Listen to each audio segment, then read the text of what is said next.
aspect of development. Variety of theories has been propounded by different psychologists to explain development. Some of the most famous theories of development will be discussed in the next section.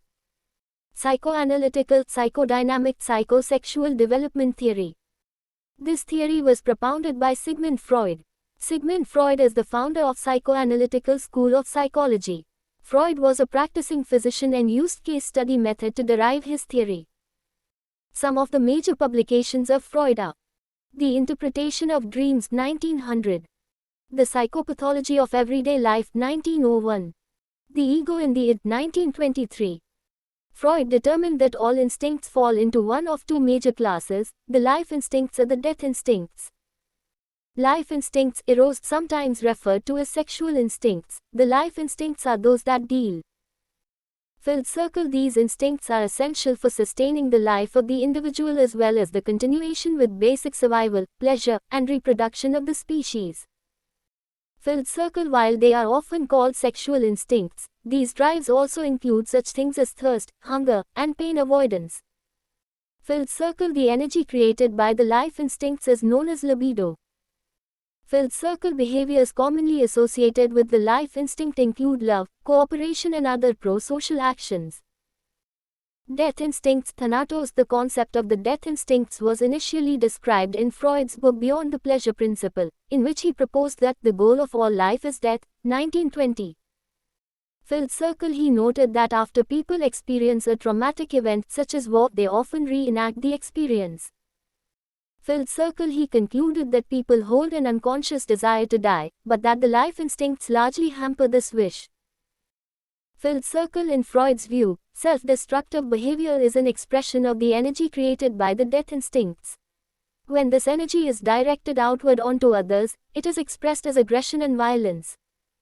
Freud's psychoanalytical theory can be explained into following three parts. Filled circle. Structure of personality, structure of psyche. Filled circle. Structure of mind. Filled circle. Psychosexual stages of development. 1. Structure of personality, structure of psyche. According to Sigmund Freud's psychoanalytic theory of personality, personality is composed of three elements. These three elements of personality, known as the id, the ego and the superego, work together to create complex human behaviors. The id, a devil in a man. Pleasure principle. The id is the only component of personality that is present from birth. This aspect of personality is entirely unconscious and includes of the instinctive and primitive behaviors. According to Freud, the id is the source of all psychic energy, making it the primary component of personality. It provides all the power for the operation of ego and superego. The id is driven by the pleasure principle, which strives for immediate gratification of all desires, wants, and needs. If these needs are not satisfied immediately, the result is a state anxiety or tension. For example, an increase in hunger or thirst should produce an immediate attempt to eat or drink. The id is very important early in life, because it ensures that an infant's needs are met. If the infant is hungry or uncomfortable, he or she will cry until the demands of the id are met. However, immediately satisfying these needs is not always realistic or even possible. If person were ruled entirely by the pleasure principle, he might find himself grabbing things he wants out of other people's hands to satisfy our own cravings. This sort of behavior would be both disruptive and socially unacceptable. According to Freud, the id commands two processes known as reflex action and primary process. Reflex actions are inborn and automatic processes like blinking and sneezing. Primary process involves forming a mental image of the desired object as a way of satisfying the need for the satisfaction of needs. The primary process attempts to discharge the tension. The example of it is a dream. But the primary process is not able to fulfill the need. A hungry person cannot eat the image of the food or food in the dream. Hence, a secondary process starts developing when this occurs. The egg, second component of personality, starts taking place. The ego, the man in a man reality principle. The ego is the component of personality that is responsible for dealing with reality. According to Freud, the ego develops from the id, starts developing around age 1+, and ensures that the impulses of the id can be expressed in a manner acceptable in the real world. The ego fulfills the need Its main work is to find ways and means for satisfaction of the needs of TD. The ego functions in the conscious, preconscious, and unconscious mind. Thus it is partly conscious. The ego operates based on the reality principle, which strives to satisfy its desires in realistic and socially appropriate ways. The reality principle weighs the costs and benefits of an action before deciding to act upon or abandon impulses.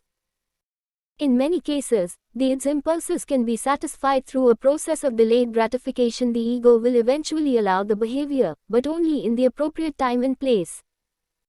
The ego also thus charges tension created by unmet impulses through the secondary process, in which the ego tries to find an object in the real world that matches the mental image created by its primary process. The superego, an angel in a man morality principle. The last component of personality to develop is the superego. According to Freud, the superego begins to emerge at around age 5. The superego is the aspect of personality that holds all of individual's internalized moral standards and ideals that he acquires from both parents and society, his sense of right and wrong. Thus, it is the moral arm of the personality and thus operates on the morality principle. The superego provides guidelines for making judgments. In general, the superego is thought to be the social development of the personality. The ego is regarded as the psychological component of the personality while it is regarded as the biological component. There are two parts of the superego. 1. The ego ideal, which includes the rules and standards for good behaviors. These behaviors include those which are approved by parental and other authority figures. Obeying these rules leads to feelings of pride, value and accomplishment. To the conscience includes information about things that are viewed as bad by parents and society. These behaviors are often forbidden and lead to bad consequences, punishments or feelings of guilt and remorse. The superego acts to perfect and civilize individuals' behavior. It works to suppress all unacceptable urges of the id and struggles to make the ego act upon idealistic standards rather than upon realistic principles. The superego is present in the conscious, preconscious and unconscious. The interaction of the id, ego and superego. With so many competing forces, it is easy to see how conflict might arise between the id, ego and superego. Conflicts can occur between the components of the three tiers of personality. This results in anxiety. For preventing the painful feeling of anxiety, the ego adopts a number of unconscious strategies which are called defense mechanisms. Repression is the defense mechanism most commonly used by the ego. Freud used the term ego strength to refer to the ego's ability to function despite these dueling forces. A person with good ego strength is able to effectively manage these pressures, while those with too much or too little ego strength can become too unyielding or too disrupting. Explaining the relationship between ego and the id, Freud stated, imagine that the relationship between the ego and the id is similar to the relationship between a horse id and its rider ego. While the rider usually determines the direction of the horse, there are those times when it is the horse who leads the rider. According to Freud, the key to a healthy personality is a balance between the id, the ego, and the superego. Note: while understanding the id, ego, and superego, it should be kept in mind that these are not three separate entities with sharply defined boundaries, but rather that they represent a variety of different processes, functions, and dynamics within the person.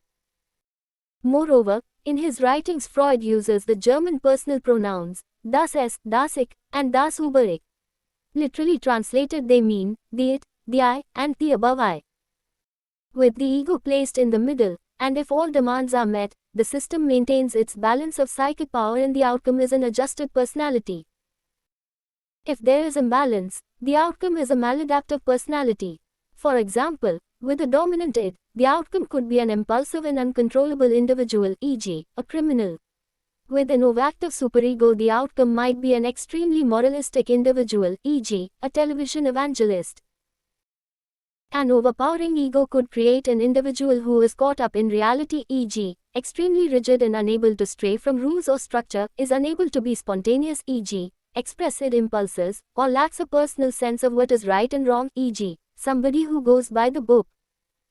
In Sigmund Freud's topographical model of personality, the ego is the aspect of personality that deals with reality. While doing this, the ego also has to cope with the conflicting demands of the id and the superego. The id seeks to fulfill all wants, needs, and impulses while the superego tries to get the CGO to act in an idealistic and moral manner. What happens when the ego cannot deal with the demands of our desires, the constraints of reality, and own moral standards? According to Freud, anxiety is an unpleasant inner state that people seek to avoid. Anxiety acts as a signal to the CGO that things are not going right. As a result, the ego then employs a defense mechanism to help reduce these feelings of anxiety. Freud identified 3 types of anxiety. 1. Neurotic anxiety is the unconscious worry that we will lose control of the id's urges, resulting in punishment for inappropriate behavior. 2. Reality anxiety is fear of real-world events. The cause of this anxiety is usually easily identified. For example, a person might fear receiving a dog bite when they are near a menacing dog. The most common way of reducing this anxiety is to avoid the threatening object. 3. Moral anxiety involves a fear of violating our own moral principles. In order to deal with this anxiety, Freud believed that defense mechanisms helped shield the ego from the conflicts created by the id, superego, and reality. 2. Structure of mind. According to Freud, the mind can be divided into 3 different levels. Conscious mind. The conscious mind includes everything that individual is aware of. This is the about rationally. A part of this includes aspect of individual's mental processing that he can think and talk. Person's memory, which is not always part of consciousness but can be retrieved easily at any time and brought into awareness. Freud called this the preconscious. Preconscious mind. The preconscious mind is the part of the mind that represents ordinary memory. While individual is not consciously aware of this information at any given time, he can retrieve it and pull it into consciousness when needed. Unconscious mind. The unconscious mind is a reservoir of feelings, thoughts, urges, and memories that are outside of individual's conscious awareness. Most of the contents of the unconscious are unacceptable or unpleasant, such as feelings of pain, anxiety, or conflict. Unconscious mind consists of all repressed wishes and forbidden experiences. According to Freud, the unconscious continues to influence person's behavior and experience, even though he is unaware of these underlying influences. He proposed that greater part of our personality lies buried in unconscious. According to Freud, we cannot study a human being by observing his overt behavior because most of repressed desires, thoughts, and feelings remain in unconscious and indirectly influence our behavior. Following were considered as the evidences of existence of unconscious by Freud. Dreams, slip of tongue and slip of pen, somnambulism, neuroses and psychoses. Different kinds of abnormal behavior. Forgetfulness, getting solutions of problems during sleep. He mentioned that consciousness gives expression to a very limited portion of human activity. Freud linked these 3 levels of mind to an iceberg, in which 1/10 part is visible represents the conscious mind and 9/10 span is submerged in the vase, which represents the unconscious mind. The top of the iceberg that can be seen above the water represents the conscious mind. The part of the iceberg that is submerged below the water best visible is the preconscious. The bulk of the iceberg lies unseen beneath the waterline and represents the unconscious. This iceberg monologues has been represented in the below given diagram. 3. Psychosexual stages of development. Freud said that all human beings, starting in infancy, pass through a series of psychosexual stages. Freud proposed 5 key psychosexual stages of development: oral, anal, phallic, latency and genital. Each stage is dominated by the development of sensitivity in a particular erogenous or pleasure-giving zone of the body, and each stage poses a unique conflict that must be resolved before passing on to the next stage. If a person is unsuccessful in resolving the conflict, the resulting frustration becomes chronic and remains a central feature of their psychological makeup. This is known as a complex. On the other hand, an individual who does not develop a complex might become so addicted to the pleasures of a given stage that they are not willing to move on to later stages and become fixated. Fixation is the tendency to stay at a particular stage. An individual who is troubled by a conflict at any stage seeks to reduce tension by engaging in the behavior characteristic of that stage. 1. Oral stage, birth to 1/1.5 year. Erogenous zone, mouth. During the oral stage, the infant's primary source of interaction occurs through the mouth, so the rooting and sucking. Reflexes, especially the mouth, is vital for eating, and the infant derives pleasure from oral stimulation through gratifying activities such as tasting and sucking. Because the infant is entirely dependent upon caretakers who are responsible for feeding the child, the infant also develops a sense of trust and comfort through this oral stimulation. A person fixated in the oral stage might display an immature, dependent and demanding personality with overwhelming and insatiable needs for mothering. They may be verbally abusive and engage in excessive, oral behaviors such as smoking, drinking, compulsive eating, and nail biting. More or less stimulation during this stage may result into two types of personality in adulthood. I. Oral passive personality. E. Oral aggressive personality. Oral passive personality used to attach their hopes with others, and they have excessive faith on others. They are found to be very passive and highly dependent on others. Oral aggressive personality show high dominance on others for fulfillment of own needs. They also exploit others. These people are having interest in sadistic activities. Anal stage. Age range 1/1.5 to 3 years. Erogenous zone. Anus. During the anal stage, that the primary focus of the libido was on controlling bladder and bowel movements. Filled circle. The major conflict at this stage is toilet training. The child has to learn to control his or her bodily needs. Developing this control leads to a sense of accomplishment and independence. Filled circle. According to Freud, success at this stage is dependent upon the way in which parents approach toilet training. Parents who utilize praise and rewards for using the toilet at the appropriate time encourage positive outcomes and help children feel capable and productive. Filled circle. Freud believed that positive experiences during this stage served as the basis for people to become competent, productive, and creative adults. However, not all parents provide the support and encouragement that children need during this stage. Some parents instead punish, ridicule, or shame a child for accidents. According to Freud, inappropriate parental responses can result in negative outcomes. If parents take an approach that is too lenient, Freud suggested that an anal expulsive personality could develop, in which the individual has a messy, wasteful, or destructive personality. If parents are too strict or begin toilet training too early, Freud believed that an anal retentive personality develops, in which the individual is stringent, orderly, rigid, and obsessive. 3. Phallic stage. Age range 3 to 6 years. Erogenous zone. Genitals. During the phallic stage, the primary focus of the libido is on the genitals. At this age, children also begin to discover the differences between males and females. According to Freud's theory, the sources of conflict during the phallic stage result in the Oedipus complex for boys and the Electra complex for girls. At this stage, a boy feels sexual love for his mother and hostile rivalry toward his father. Freud believed that boys begin to view their fathers as a rival for the mother's affections. The Oedipus complex describes these feelings of wanting to possess the mother and the desire to replace the father. However, the child also fears that he will be punished by the father for these feelings, a fear Freud termed castration anxiety.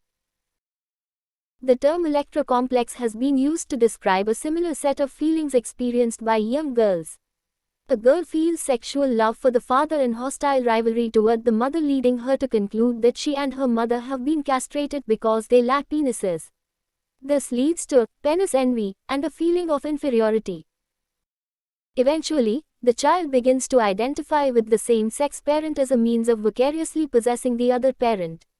For girls, however, Freud believed that penis envy was never fully resolved and that all women remain somewhat fixated on the stage demeaning. Psychologists such as Karen Horney disputed this theory, calling it both inaccurate and to women. Instead, Horney proposed that men experience feelings of inferiority because they cannot give birth to children, a concept she referred to as womb envy. Person fixated in the phallic stage might display sexual problems, conflicts such as impotence, frigidity, homosexuality, and an inability to handle competitive relationships. Latency stage. Age range 6 to 12 or puberty. Erogenous zone. Sexual feelings are inactive during the latent period. The libido interests are suppressed. The stage begins around the time that children enter into school and become more concerned with peer relationships, hobbies, and other interests. During this phase, Freud thought children suppress most of their sexual feelings and become interested in games, sports, and friendships. Boys associate with boys, girls with girls. This stage is important in the development of social and communication skills and self-confidence. Sexual reawakening occurs at puberty, launching the genital stage. Genital stage, age range puberty to death, erogenous zone, maturing sexual interests. In this stage the equilibrium of the latency period is upset. During this final stage of psychosexual development, the individual develops a strong sexual interest in the opposite sex. This stage begins during puberty but lasts throughout the rest of a person's life.